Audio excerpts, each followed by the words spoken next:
Hey all, can everyone hear me? Thanks so much for coming. We're so excited to have you all here. We are very excited to hear from Dr. Mary Bowman today about medication abortion and telehealth abortion. Just wanted to remind you all that you can sign up to find out more about Chicago for Abortion Rights at the welcome table in the back. Please leave us your name and your email and your phone number and join us in all of our organizing. We've got a really fun counter protest coming up on Tuesday, March 21st. We're going to go to Springfield and counter the March for Life. You don't want to miss that. So please sign up in the back and we'll get you plugged into that action. Please donate to Choix if you haven't already donated. Our goal today is to raise $1,400 for Choix, a telehealth abortion. We're halfway to our goal. We are very close.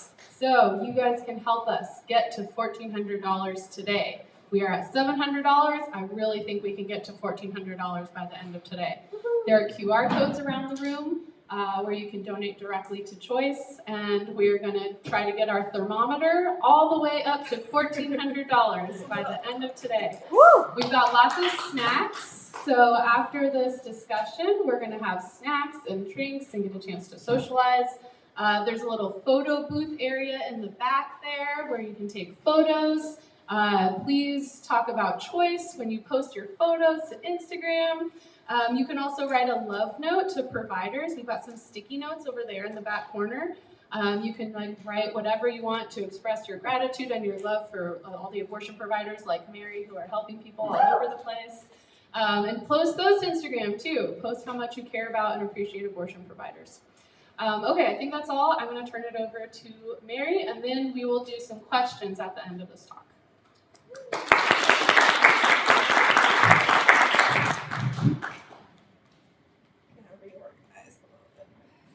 Hello, everyone. Thank you so much for coming to listen to me talk about my favorite thing. Okay, just gotta see how close I gotta be. Can you guys still hear me if I'm back here? Is that okay? All right. All right, so abortion. It's wonderful, it's loving, it's under attack. I'm going to be talking about telehealth abortion, medication abortion, and sort of the current political landscape that we're facing since a lot has happened, even in just the last couple of weeks. So just a little bit about me. There I am. So I have a doctorate of nursing practice, and I'm a women's health nurse practitioner. I usually just say sexual and reproductive health because I'm not a gendered provider. I'm specialized in sexual and reproductive health. Like I said, I've been in practice for over 10 years. I'm an abolitionist and a reproductive justice activist, and I'm a telehealth provider at Choix. So full disclosure, I work for Choix. I'll be talking about Choix a lot because we really need as much support as we can get. So, Choix. We are a provider-led, patient-focused, movement-based organization, which means we are doing as much as we can to push the bounds of abortion access right up against what is barely legal. We're trying to do as much as we can. We were the first fully remote telehealth abortion practice in the U.S., and because people don't have to wait for appointments, because people can take a pregnancy test and reach out to us that day and get abortion medication sent directly to them, we're actually doing the earliest abortions that have ever been done in the history of modern medicine. Like I said, you don't need an appointment, you just sign up, and usually within 24 hours your questionnaire gets processed. We don't do options counseling, which means for most abortion providers, when someone comes in, they'll sit down and they'll say, so here are your options. You could parent, you could go through an adoption process, or you could have an abortion, and I'll tell you about each of those. We don't do options counseling unless someone wants to talk through their decision with us, because we trust that people have found us because they know that they want to have an abortion.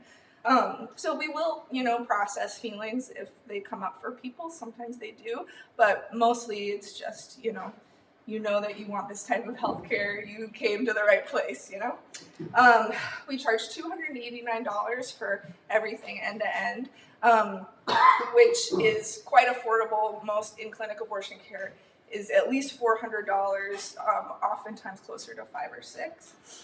And we also provide advanced provision of abortion medications, which means for people who are not currently pregnant, they can fill out a questionnaire and we can send them meds to keep on your shelf in case you get pregnant in the future and want to terminate. So here's what we'll be talking about today. So I'll start just like very broadly, what is medication abortion, then what is telehealth abortion. I think that not many people are familiar with telehealth abortion especially. Then we'll talk about the current landscape that we're dealing with right now and the future of abortion access in the US. So what is medication abortion? So there's two ways to use medication to end a pregnancy. You can either use a combination of two medications, mifepristone and misoprostol, or you can just use misoprostol. As you can see, mifepristone with misoprostol is 95 to 98% effective. If you're just using miso, then it goes down to 85 to 95% effective. So that's why the standard of practice in the United States has been using both mifepristone and misoprostol together. Mifepristone was approved by the FDA in 2000, and just in the last year-ish, we've gotten some additional FDA decisions that have really impacted the access landscape. So just last month, there was an FDA decision that allowed mifepristone to be carried by commercial pharmacies. Prior to that, providers had to stock it in their clinics themselves, or because of another decision in December of 2021, it became legal to have mail order pharmacies send out abortion medications, which had not been previously possible. So mifepristone has been heavily regulated in this country. And when we get to the current landscape, we'll be talking a lot more about what they're trying to do to mifepristone just as recently as this last week. So if you're using both abortion medications, you take mifepristone, which is a single 200 milligram tablet, and that stops the progression of the pregnancy, stops the growth of the pregnancy. And then, depending on your route of taking misoprostol, whether you take it vaginally or buccally, which is let it dissolve in your cheeks. If you take it vaginally, you wait 6 hours at least after mifepristone. If you take it buccally, you have to wait at least 24 hours. But you have to take it within 2 days of having taken the mifepristone for a maximum efficacy. And if you're over 9 weeks gestation, then you'll take additional misoprostol just because it's a larger pregnancy, your body needs a little bit more help. And what misoprostol does is it induces uterine contractions so that you expel the pregnancy. If you're only using misoprostol for an abortion, then you're going to take 4 200 microgram tablets under your tongue or buccally. You wait 3 hours. Then you take another 4 200 microgram tablets under your tongue, wait 3 hours, and then take another 4. So you can see it's more medicine. It's like a little bit more involved. There's more steps. And from a provider perspective, it's actually, there's more follow-up. It's less clear to the person who's having the abortion if they passed their pregnancy. So that's another reason why we prefer mifepristone and misoprostol together. So if you're having an abortion in a clinic, usually they'll do an ultrasound to confirm and date your pregnancy, so to make sure that you have a pregnancy in your uterus and to find out how far along you are. The provider will give mifepristone in the clinic and then give you a bottle of misoprostol to take home and take within that time frame that we talked about. And then in some, so just a couple of those examples, sometimes people have to wait at least 24 hours after having an ultrasound to continue the process. Some patients are required to look at the ultrasound and listen to the heartbeat, even though the sound that an ultrasound machine or a Doppler machine makes when it's picking up the heartbeat, it's not actually picking up the sound of the cardiac activity. It's just a weird thing that machine does. So even though people have like really intense emotional reactions to the heartbeat, it's actually not coming from the pregnancy. Little known fact. And then In some places, providers are legally required to give false information about their pregnancy, about abortion, and so you can see there's lots of restrictions around in-clinic abortions depending on the state. So, telehealth abortion. So the kind of genesis of telehealth abortion came during the height of the COVID pandemic during quarantine, when a lot of types of healthcare were being offered through telehealth since people weren't able to move, and go into health centers. And then, like I said before, FDA made the exemption that had been present as an emergency exemption around COVID, that no, we can continue to provide medication abortions through the mail and through telehealth. And so currently, the FDA REMS, or the Risk and Evaluation Management Strategy for mifepristone, include special certifications for pharmacies to carry the medications and special certifications for providers to prescribe them. Mifepristone is safer than Tylenol. So the fact that it has this extra level of regulation from the FDA is purely political. This has nothing to do with medical safety. Telehealth itself is regulated state by state, just like abortion care. And so telehealth abortion is not something you can do in every state. Some providers can, others can't. Like, I'm a nurse practitioner, so in some states I could do a telehealth abortion, in some states I couldn't, just based on my credentials. So there's a lot of state regulation that you have to wade through if you want to be an abortion provider, even more so for telehealth. So I just like this little graphic from this publication. So telehealth abortion is a little bit different. You engage someone, you review their intake questionnaire, you might ask some follow-up questions to make sure they're a good candidate for it. You take their payment when they sign their consents, and then you mail out the medications to them. They let you know once they've taken it, and then we follow up at 72 hours and at 4 weeks to get their pregnancy test result. So here are just a couple of things that are relevant. Sometimes people think about telehealth abortion.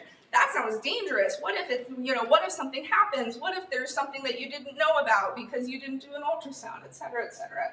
So if we can't date someone's pregnancy by their menstrual history, that's how most people will date a pregnancy, is the first day of your last menstrual period. So if somebody has really wacky periods, or they haven't had one in a long time, or they were on birth control, other stuff like that, or if they're at a higher risk for an ectopic pregnancy, which is a pregnancy outside of the uterus, usually in the fallopian tubes, which constitutes a medical emergency, then we'll refer for an ultrasound. So not everybody needs an ultrasound. The vast majority of our patients don't. But if they do, or if they're at higher risk for these things, then we send them for ultrasound to confirm that everything's safe to move forward. We were really lucky at Choix that Answer, reproductive health research organization based out of the University of California at San Francisco, took our first year of data, and it showed that there were no adverse events and a 95% efficacy rate with our patients. So totally comparable to in-clinic services where, we were keeping people just as safe. All right. I'm gonna take a breath. You guys can take a breath. It's about to get hard, right? So the current landscape. You may have seen this map. This is the Guttmacher Institute interactive map about abortion restrictions and bans in the country. And it's gotten steadily worse since June 24th. So you can see protective, very protective, most protective is sort of this green shade. And we don't have a lot of that left. And you can see here, where we are, everybody around us is not green. So it has been pretty difficult, right? We are seeing a lot of people from out of state, and clearly the fall of Roe has had a negative impact on access across the country. In good news, just a few weeks ago, the governor here in Illinois signed House Bill 4664, which is a Patient and Provider Protection Act. So, because of aid and abet states, so-called states where they say if you help someone have an abortion, you could be criminally prosecuted, some states have responded by passing legislation saying, not in our state, you can't extradite somebody from our state to prosecute them in Texas. One of our providers, if a Texas patient comes to Illinois, then you can't prosecute them based on Texas law. So like it says, shields individuals from civil and criminal discovery from other states and extraditions. Another wonderful thing that many of these bills are doing is including gender-affirming care for trans and non-binary people in these protections for a variety of reasons, right? As a country, we're fielding profound attacks on trans and non-binary health care, especially for young people. And so I think they're just trying to make it sort of omnibus to support bodily autonomy. It also enshrines that nurse practitioners and physician's assistants can provide things within their scope of practice, and it guarantees that abortion medications, pre-exposure prophylaxis and post-exposure prophylaxis for HIV management and care, and gender-affirming care are covered by insurers. And it requires insurance plans through employers to provide coverage for those things as well. So it's great. This is what we wanted Pritzker to do. This was one of the things that we were pushing and demanding for after Roe fell, that, even though Illinois was a safe haven for abortion access, we needed to go farther. We needed to be protective. And so it's a great victory. So savor that while we go into the next piece. So last week, this organization, Alliance Defending Freedom, under the auspice of a new made-up front organization called the Alliance for Hippocratic Medicine. They're based in Arizona. They filed a lawsuit in Amarillo, Texas, against the FDA. And so even though it's a lawsuit just by this small organization, it has federal implications because they're going after the FDA. They filed this lawsuit in Amarillo, Texas, because it was guaranteed to go to the desk of a certain Trump-appointed judge who has a horrifying track record for what he supported and impacted. I wanted to tell you a little bit about the organization, Alliance Defending Freedom, because they're sneaky and they're evil. So they are a designated hate group by the Southern Poverty Law Center. You can read more about them at the Southern Poverty Law Center's website, but this is a direct quote from the website. So they are best known for attacking LGBTQ folks and trying to introduce legislation against, the integration and support of LGBTQ folks in our society. There are so many points over which there's overlap from the fight for bodily autonomy with reproductive justice and the fight for bodily autonomy for queer and trans people. And nothing makes that more clear than seeing that this organization has taken an interest in gutting access to care for all of those populations. Oops, too fast. So let's talk about the lawsuit. So interestingly, you all know what the Hippocratic Oath is, right? Doctors take the Hippocratic Oath when they graduate from medical school, and I have always just associated it with a great idea, right? Do no harm. That's a great thing. So because of their new shill organization, the Alliance for Hippocratic Medicine, I went and I read the Hippocratic Oath. Y'all, it is weird. So the earliest that they could date it was 265 AD. The first thing that they say is they pray to all of these Greek gods to please bless my hands. And it explicitly says that I will not help people with euthanasia, and I will not give someone an abortion. So it's kind of fascinating that this has been sort of the bedrock of medicine, and yet the actual verbiage in it is pretty horrendous. So not a surprise that they're trying to bring back the good old days of 265 AD. So I practiced saying this dude's name yesterday, and I'm still probably going to butcher it. But if anyone knows how to pronounce the judge's name, Judge Matthew Kaczmarek? I don't know. So that's the horrible guy. Here's his track record. He stopped federal action meant to protect asylum seekers. He rejected rules expanding teen access to birth control. He rejected a policy that stopped doctors from discriminating against people based on their sexual orientation or gender identity. And because of the current case assignment order in his district, 100% of cases that are filed in Amarillo go to him.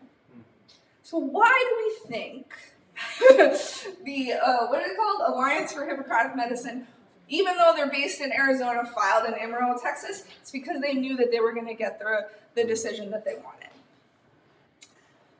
So what's the future going to be? Oh my gosh. This lawsuit is stressful. We'll find out about the lawsuit on February 24th. We thought we were going to find out yesterday. Or what's today? We thought we were going to find out on Friday. But they pushed it another couple of weeks. So what do we do? What do we do in this hellscape? Like, how do we still have abortion when this is happening? What the lawsuit will do is, here, I'm still talking about the lawsuit, of course. So they're trying to challenge the FDA approval of mifepristone.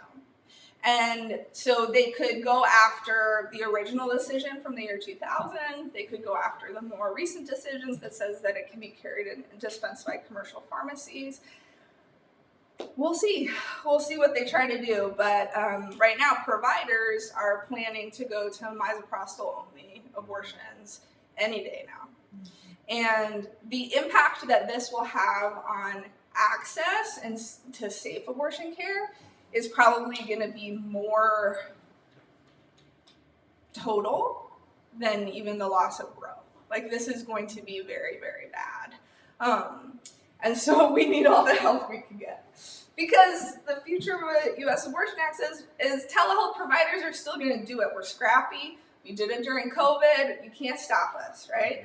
We're going to find a way to get people the care that they need no matter what. But we know that anti-abortion activists and politicians are going to try to attack telehealth providers because we provide such access to people, because we're not a brick and mortar that they can firebomb like they did the Planned Parenthood in Peoria a few weeks ago. They can't go after us with their usual terrorist attacks. They have to find other ways, and so legislation is going to be the number one way that they're trying to regulate us.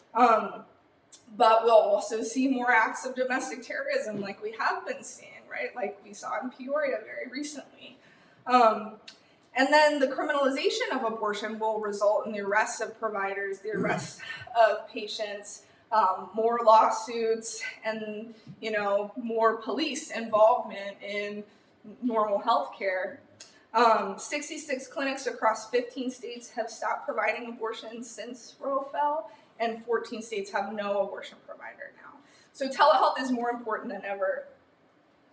Choix is open in 6 states: California, New Mexico, Colorado, Illinois, Maine, and Virginia. So we're really across the country.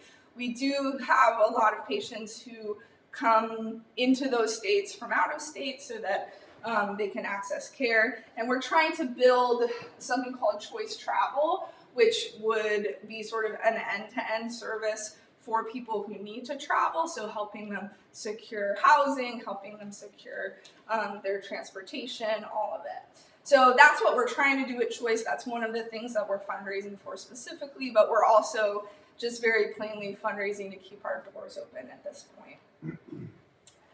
All right, sorry to leave it on a sad note, but I'm really hoping that in the discussion we can talk more about how y'all think we can unify to fight some of this horrible stuff.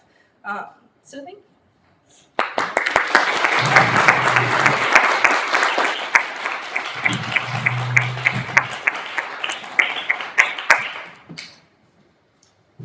Wow, thank you. That was so good and so depressing. So yeah, we have a lot to talk about. I'll maybe just start by asking just a couple questions that came to me while I was learning so much from your talk, and then let's hear from everybody here. And hopefully we can get like a good discussion going, like Mary said, about what do we do as activists right now in this situation. Some of the stuff, so I was really surprised when I heard you talking about like the window of opportunity to take the abortion pill. So like, what is the earliest you can take the pill and what's the latest you can take the pill? Yeah. And does it change from MIFI and MISO and MISO only? Good question. So because we are doing abortions, as early as they've ever been done, we're actually seeing that abortion is more successful when you are at least 5 weeks pregnant, and which is interesting, right? That we would recommend that people wait, because I have plenty of people that, a pregnancy test, an at-home pregnancy test can be positive 2 weeks after conception. So I have people who are 2 weeks pregnant, 3 weeks pregnant, and we're processing their orders, and we're like, hey, you could wait, don't pay us yet, right? Like, give it some time, you might get your period. It's so common to have a miscarriage if you're, under a certain weeks gestation. So, but we did just get one little study. Since telehealth abortion is so new, we do have a study that shows that it's more effective if someone's at least 5 weeks. And that's the same for mifepristone with misoprostol or just misoprostol. The gestational limit for MIFI with miso is 11 weeks. And that's based on the most current research. There are a lot of places that would stop at 10. And then with misoprostol only, it can go up to 13 weeks. And what's the shelf life of MIFI and MISO? Yeah, that's one of the things that is important since we provide advanced provision of medications. They can stay on your shelf for up to 2 years. I am just going to make a plug. Mifepristone is probably going to be banned and become illegal in every state in a matter of weeks. So if so inclined, you can get mifepristone as advanced provision now. And I have been recommending that to all of my friends, even if you don't think that there's a risk for you to get pregnant, it's something that you could keep on hand. And now all of you guys know how to slide into my DM, so if you buy it, I'll manage your friend's abortion. So just a little plug that advanced provision is a good idea. Yeah, definitely. And what are the side effects, like other than terminating a pregnancy, for these drugs? And are they different for MISO only versus MIFI and MISO? Yeah, so misoprostol, because it causes uterine cramping, there's usually some discomfort involved. Obviously, lots of heavy bleeding. It can also make you feel pretty nauseous. Mifepristone, sometimes people will feel some nausea, sometimes people will have some bleeding, but for the most part, mifepristone doesn't carry as many side effects as miso, which is why, that's also a downside to a miso-only protocol, is that you're taking 4 times as much misoprostol, and so the side effects are going to be exponentially increased. And are you following up with patients after a miso-only abortion, like more regularly, more times? Yeah, because it's harder to tell if you've successfully passed the pregnancy, just because of how long it takes. So we haven't, kicked into miso-only clinical protocols yet. We've still just been managing people using both medications. So I'll have plenty more to tell you after the 24th as that becomes the standard of care. But yes, it's because people are taking so much miso, there are going to be more questions, there's going to be more discomfort, there's going to be more bleeding, so it just makes it a little muddier. So I'm sure everybody's seen all these antis that are like, you can reverse your abortion. Like if you've taken miso, you can reverse it. It's not too late. Like, why is that bullshit? Why is that bullshit? Yeah, so they usually are talking about mifepristone, that you can take progesterone to reverse the impact of, I love the faces of the crowd, that you can take progesterone to reverse the effect of mifepristone. It's a total lie. There's no science to report that, and it's actually pretty tragic, right? That anti-abortion activists and crisis pregnancy centers are really preying on vulnerable people who might be having a lot of emotions around their pregnancy and their decision to have an abortion, and they want to walk it back, or they get shamed or coerced into walking it back by antis, who are like, here's this other option. I've had patients do it. It does not work. And in fact, it just sort of like complicates your care. It's harder for us, then I can't manage you. Like if you took progesterone, like now it's in your hands, buddy. Like you have to go see an in-person care provider because who knows what's going to happen. But the reason why that myth exists, other than, politically, is because one of the ways that mifepristone stops the progression of a pregnancy is it inhibits progesterone. So, like just on the very surface, they can be like, oh yeah, just take progesterone. Your pregnancy will keep growing, but it will not. And it's bullshit, to use your words. Right. And like the other myth that they like to say, I feel like this was bigger a few years ago, is, if you have a pregnancy that's an ectopic pregnancy, we can take it out of your fallopian tube and implant it in your uterus and then save your fetus. Why is that? Well, an ectopic pregnancy would never be a fetus. It's just an embryo. I feel like, I like to keep some of that medical language pretty strict because embryos are just little gobs of goo, like with potential, but nevertheless, that could never be true. If a pregnancy is no longer implanted wherever it is, it can't survive. So we haven't reached the point in like biotech that we can do that. So I mean, it'd be cool if we could, but we cannot. It sounds like one of the positives, one of the many benefits of being a telehealth abortion provider is that there's not a physical location for antis to show up and terrorize. Correct. Is that like kind of one of the, part of the thinking like on why we need to expand telehealth abortion provision? Yeah, I mean, if I had it my way, abortion medications would be in vending machines. Like let's reduce as many barriers. Let's take down as many barriers to accessing abortion medications as we can. Because like I said, it's safer than over-the-counter medications like Tylenol. And that's just not arbitrary. Like Tylenol can be very dangerous. And yet, that's freely available in all these ways. So, telehealth abortion makes it as simple as so many other things that all of us do now on the internet, right? Like you can just go on the internet, fill out a form, find out that you're eligible, and have the meds sent to your door, right? That's how it should be.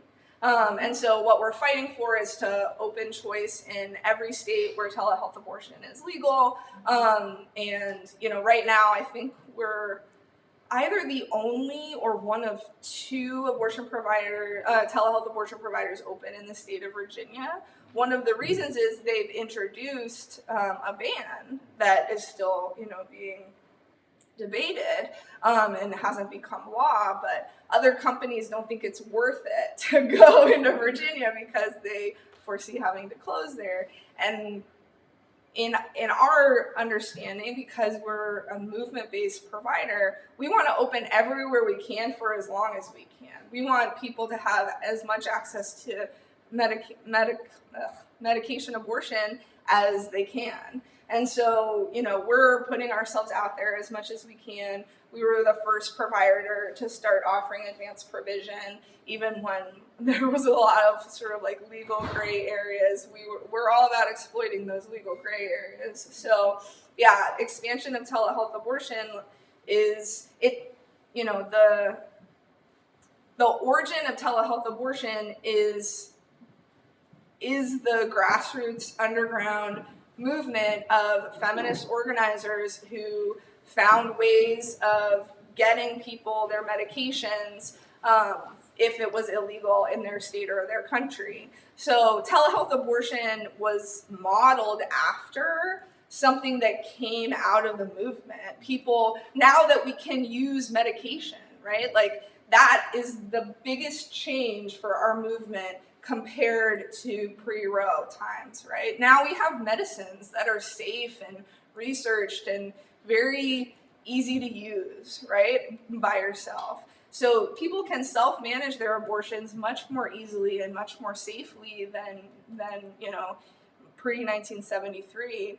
And because that was realized by feminist activists across the country, across the planet, but most especially in Latin America, they really created the model of telehealth abortion care by saying, call our number, we'll counsel you, we'll see if you're a good candidate for this type of abortion, and then we'll get a pharmacy to mail the medicine to you. And so it's just because things are legally more open now that we can do this in the US. But we weren't the first to kind of design this model. It really was an access, driven model. And I think that's what it continues to be as long as we keep pushing. Yeah, can you talk a little bit more about the differences between Choix, like telehealth providers, and SMA, or self-managed abortion? Yeah, so with self-managed abortion, I'll say there's not a ton of difference, right? Like getting abortion medications in the mail, watching a video, asking some questions, and then taking them yourself is just slightly different than someone getting those abortion medications through some other means on the internet and figuring out how to take them and taking them themselves, right? So obviously for safety reasons, we always want like somebody in our corner who knows what's going on and knows how to counsel us, and if there's too much bleeding or what is too much bleeding, or should I still be bleeding at this point? Like that, those are a lot of the questions that we field. So it's just about having ongoing support. That's the biggest difference. But abortion medication is quite straightforward. It's quite easy to use.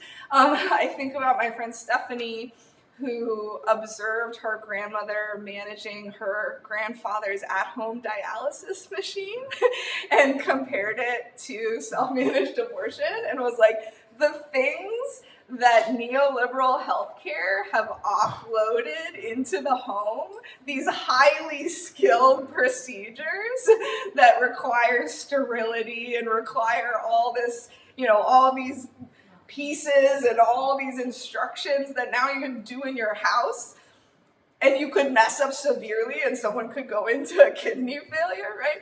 As compared to take this pill right now, take the other pill in a few hours. Like it's really profound when you think about it compared to other things in healthcare that have been entrusted to us to do by ourselves at home. Yeah, well, I mean, so much of it too is just about the demedicalization of healthcare, that people actually can take control of a lot of their own health decisions, including reproductive healthcare, and that really threatens a lot of the medical establishment. Oh, yes. Yeah, even as I said before, the fact that we don't do options counseling, I'm sure that there are some people who have been in abortion care or who have been in the movement for a long time, and they're like, but options counseling is so important. I remember as a nursing student, we had someone come in, our organization that we founded, we brought someone in to specifically train people how to do options counseling because it's not a part of our curriculum.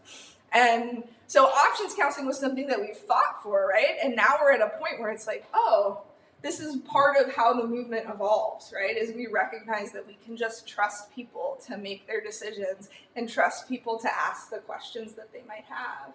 So on the one hand, like you're saying, it is totally possible for so much of what happens in healthcare spaces to be actually something that happens in community spaces or in private spaces. You just need the right support, right? Yeah, I mean, it does sort of feel like it's a bit of a contradiction in like a kind of the way we politicize abortion care, because it's like we want everybody to have access, and if people don't want to talk about, you know, their personal experiences taking medication abortion or doing SMA, they shouldn't have to. But at the same time, because it's done in a such a private way now, where you don't have to tell anybody, you can just order your pills online, get them at home, you know, delivered to you, take them.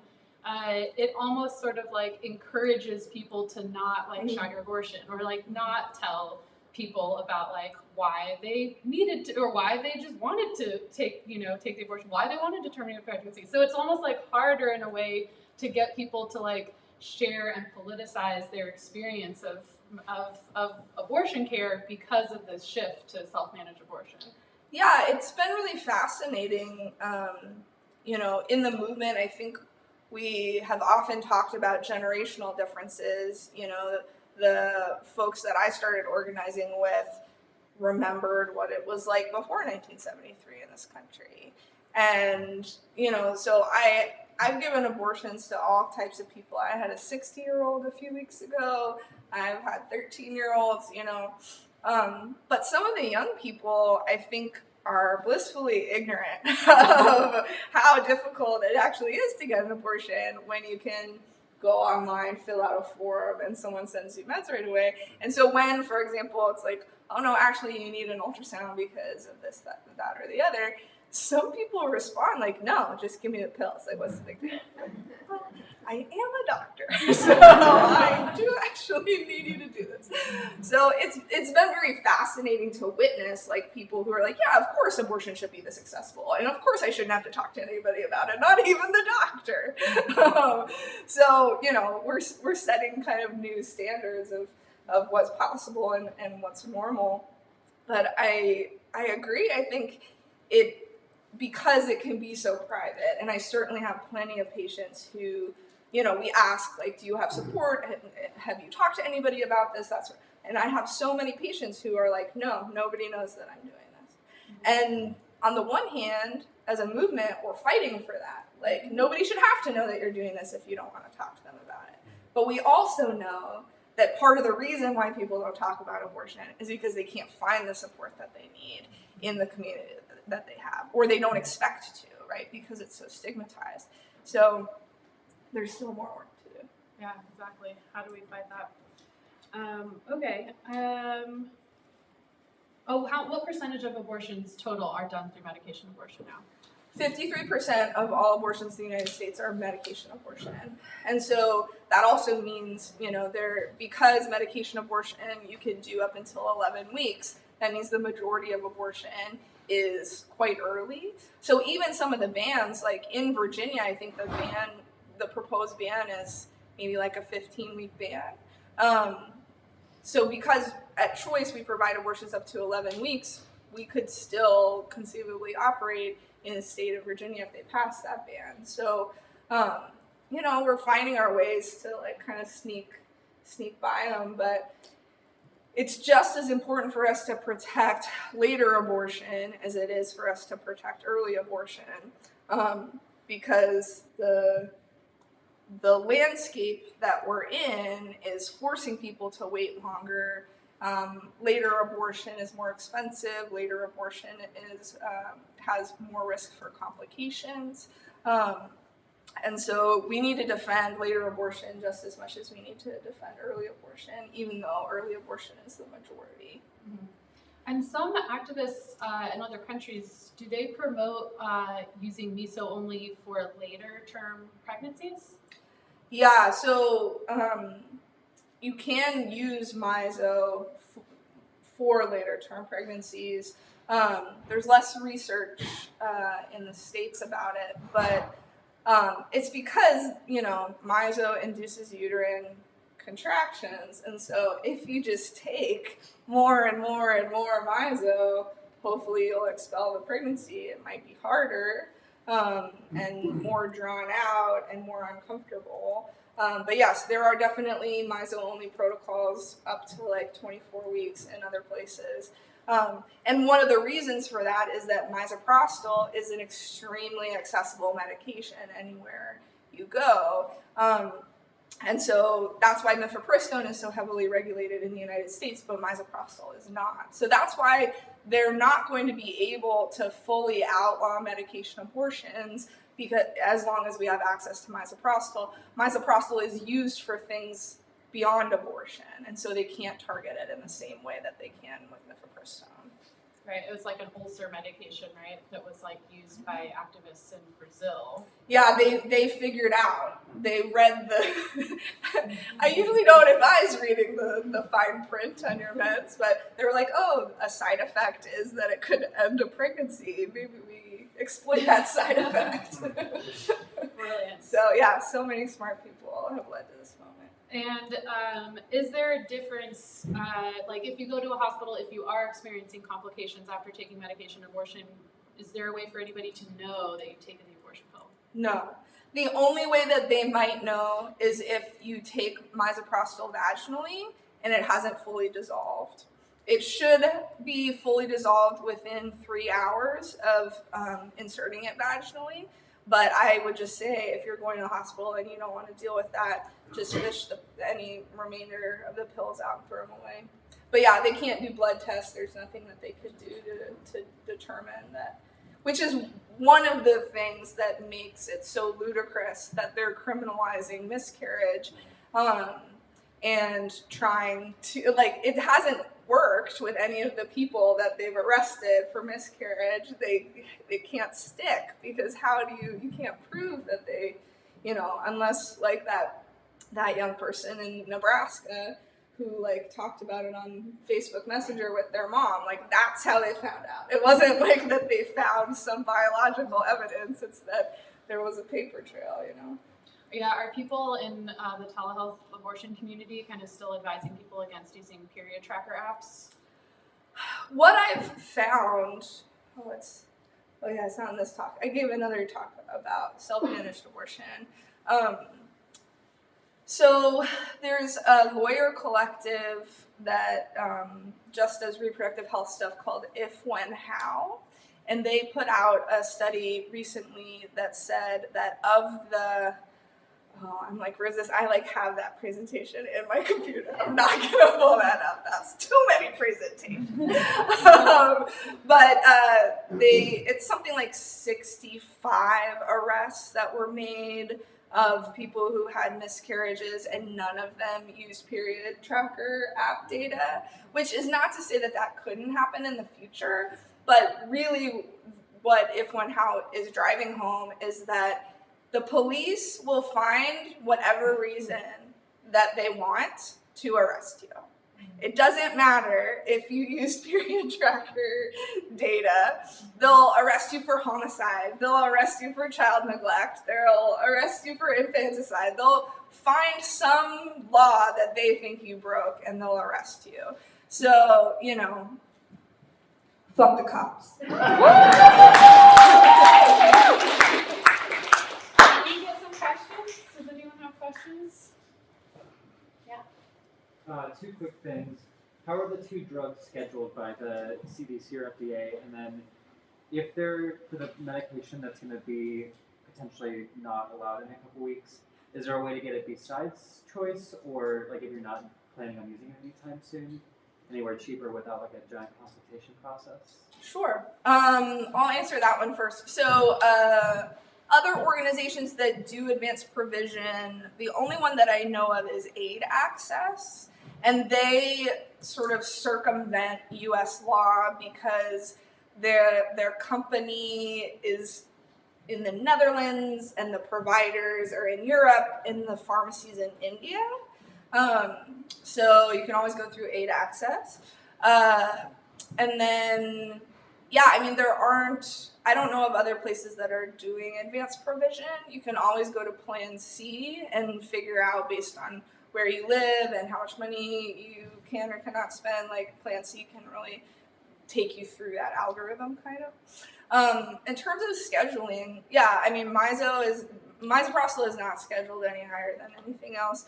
Mifepristone, it doesn't have a higher schedule or a lower schedule, but because it has the REMS, the FDA regulations on it, that's what makes it, have specialty certifications associated with the pharmacies and the providers. So if we can go after the REMS, like, we can make it much more accessible, but this lawsuit is really throwing a wrench. What is REMS? So REMS are the, here, I'll show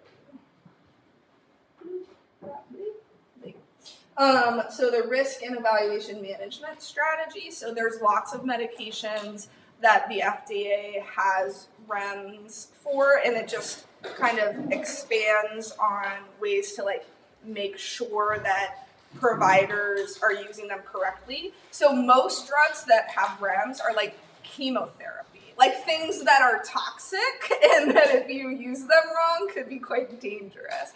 So mifepristone does not come close to the other ones that it's in company with on the REMS list. So, yeah.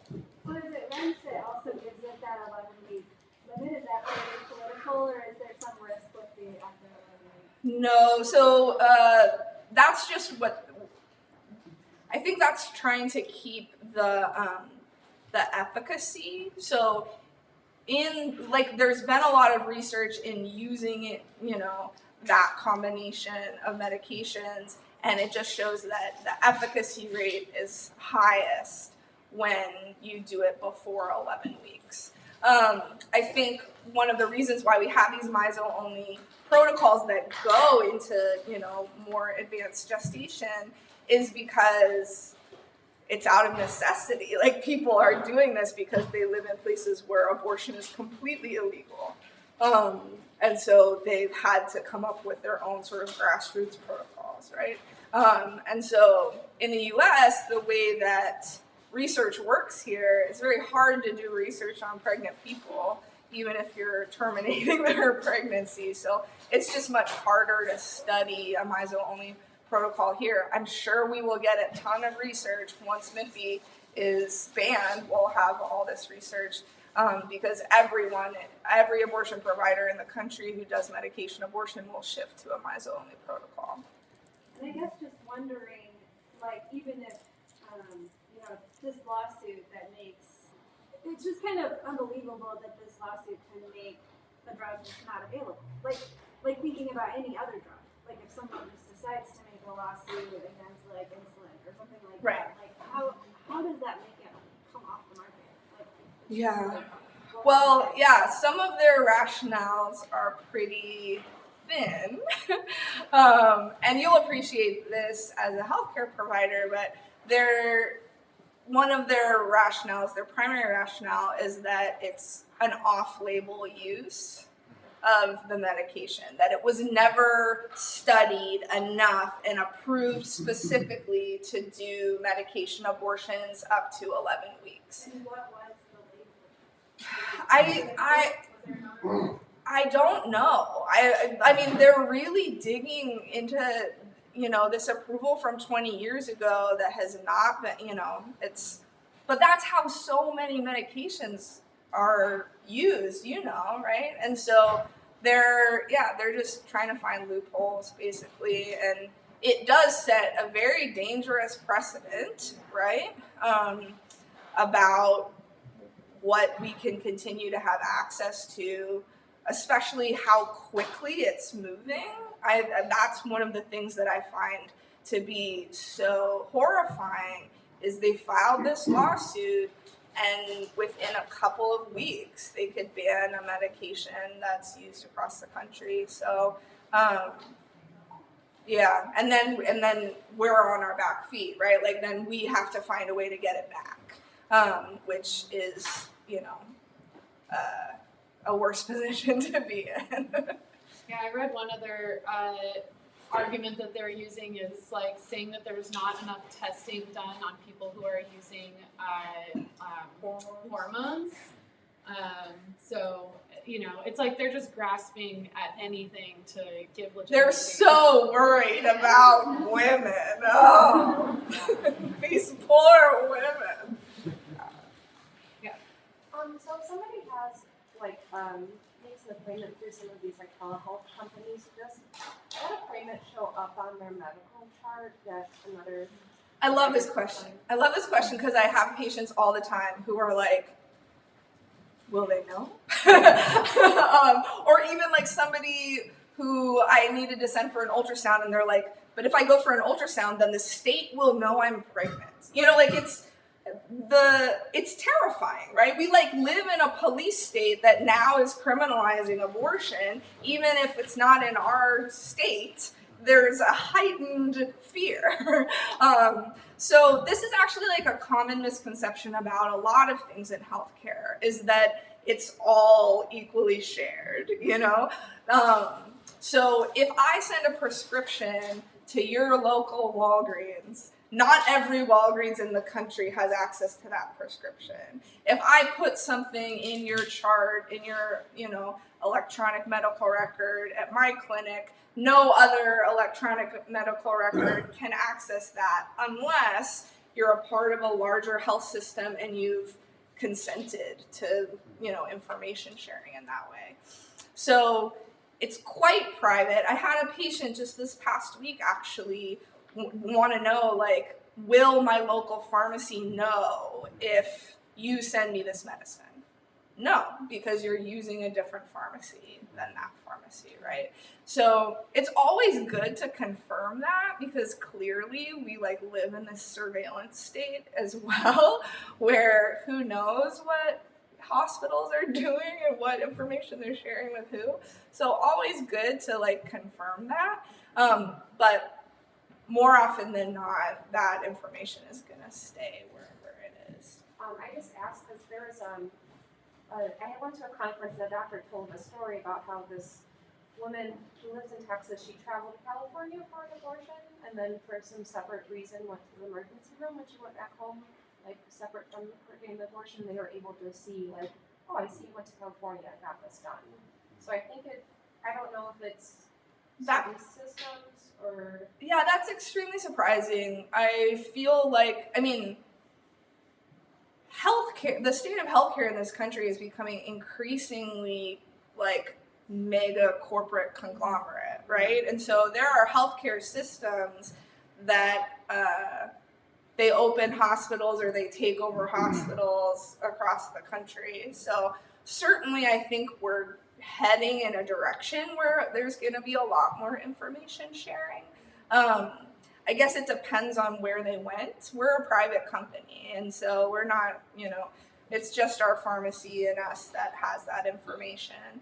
But, scary things are happening in this country. So like I said, it's always good to confirm before that stuff happens. That's really concerning, that story you told. Yeah. Hi. Hey. I work with young people. Some of them are in Chicago public schools, some of them are not. And I'd love to hear any thoughts you have about how to make this accessible for young folks and things you would tell them to consider when using Choix. Yeah, I love that question. Well, we don't get a lot of good news, so I will always shout the good news. But back in June here in Illinois, we had been fighting for years, the movement had been fighting for years to repeal the Parental Notification Act, and we did repeal it, and that's gone. So as of June, you do not have to notify the parents or get consent from parents for a minor who wants to have an abortion. I believe the age cutoff is 16. So that's one good thing, right, is that young people can use this service without having to get parental consent in the state of Illinois. In Virginia, it's different. People need a notarized letter that shows that one of their parents has consented to the process. In Colorado, I think it's just a notification, so we just send them a letter, and once they get it, we can send you meds. So again, so much about abortion is regulated state to state. In Illinois, we fought really hard and we won. So I mean, I think telehealth abortion is not for everybody, but not everybody has the luxury to get the exact type of care that they would otherwise want or need. For some young people, they might need someone to sit down with them and explain the process step by step, and maybe do it a couple of times. As an in-clinic provider, previously that's what I did. But I had just as many young people like be fully engaged in that as young people who were like, whatever, like, can I just have my meds now, you know? And that's not limited to young people. That's certainly a lot of people were like, oh, hour 4, thank you so much, I'm ready to leave. So I do think that there's something about telehealth abortion that's just intrinsically more accessible, especially for young people. We communicate almost exclusively through text message. So I get really cute emojis back from people. You know, it makes it a little bit less intimidating, I think, especially as compared to having maybe your first formal health experience, coming into a clinic through a throng of protesters, having to tell your story to 5 different people who are, you know, a part of this assembly line, and then having, you know, an adult provider come in and perhaps blink wrong, and maybe you think that's judgment. You know, I mean, there's like so much that goes into that in clinic. And like, who's gonna take you there? Who, like, are you leaving school? Do you have to take work off, right? So telehealth abortion, you know, you could do it while you're in class, like there, which I'm sure a lot of people do, right? So I think that there's something that's just like less intimidating and more accessible, not just for young people, but especially for young people who've grown up with access to the internet and using text message as a primary form of communication. So yeah, and you know, and we have a little video that walks people through how to do things, and you know, so in my opinion, I think it's more accessible, and also you can find it on the internet. You know, I think that's how people find things now. It's not like, oh, my local clinic down the street, right? Like, so yeah. Yeah, is there like is that part of the reason why maybe it's no longer useful for us to like have coat hanger imagery on our signs and like, you know, kind of the we won't go back language, because we're not back to pre-Roe times. It's like, true. We have medication abortion. Yeah, I mean, really, that's why the coat hanger is obsolete, I would say. Which is not to say there aren't still, and there won't be more unsafe illegal abortions. Like, that is still a part of this, right?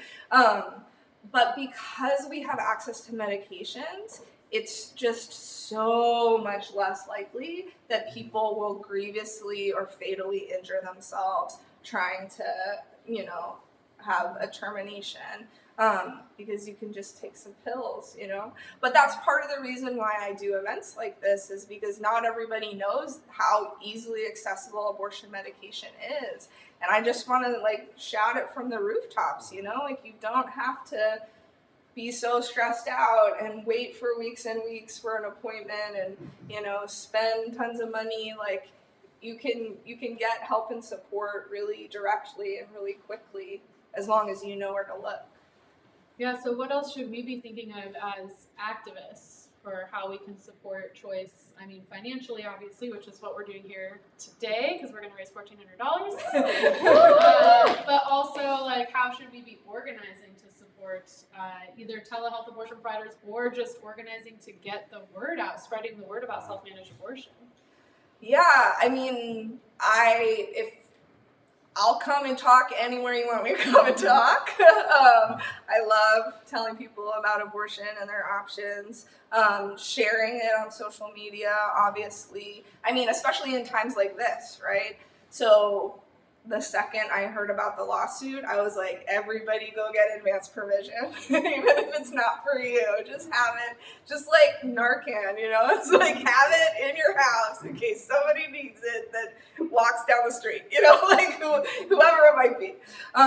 So I feel like, you know, and that I took to social media, and I was like, everybody go get advance provision. So that's the kind of thing that we need to be thinking of, is like, how can we expand access as we organize, right? And so that's one of the lovely things about this event, is it's getting us all together. We're going to talk, after this and build community and talk about Chicago for abortion rights and the other stuff that people maybe want to do with the organization, while we, incorporate care providers into the movement. And so I think that that's been something, just in my experience over the years.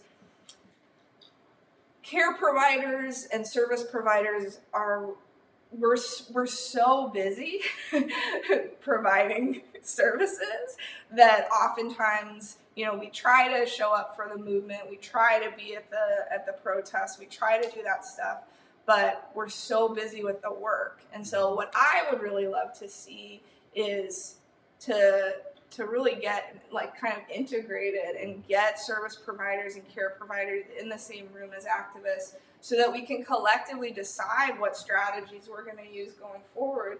Because people who are service and care providers have a different angle on this stuff, and probably have wonderful, necessary, urgent ideas that just they can't act on because they're so busy. I mean, that's been, just full disclosure, I was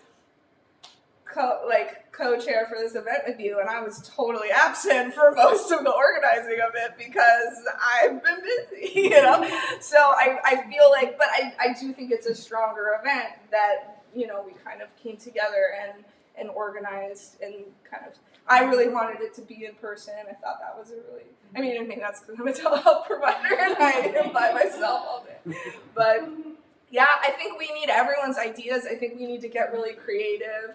I also really wanted to do this as a Valentine's Day thing, because I truly believe that abortion is an act of love, and that abortion is something extremely loving for the community, for your family, for yourself. And so I want more joy in our activism. I want to embrace the fact that abortion is liberatory, and abortion is, a kindness, and abortion is a moral good, And so I really hope that we can take, as a movement, maybe get rid of the coat hangers and really start to embody the joy, and that we are actually the ones who are on the side of life. They are not on the side of life. We care about the people whose lives would be lost if they, had to proceed with a pregnancy. We care about the people whose, mental health is dependent on this abortion. We care about the people who are just trying to take care of their other kids and know that another baby is not what they need. So we're on the right side. We're on the side that, is life affirming. Abortion is life affirming. And so that I really want us as a movement to embrace that part of it, so that they can't co-opt it anymore.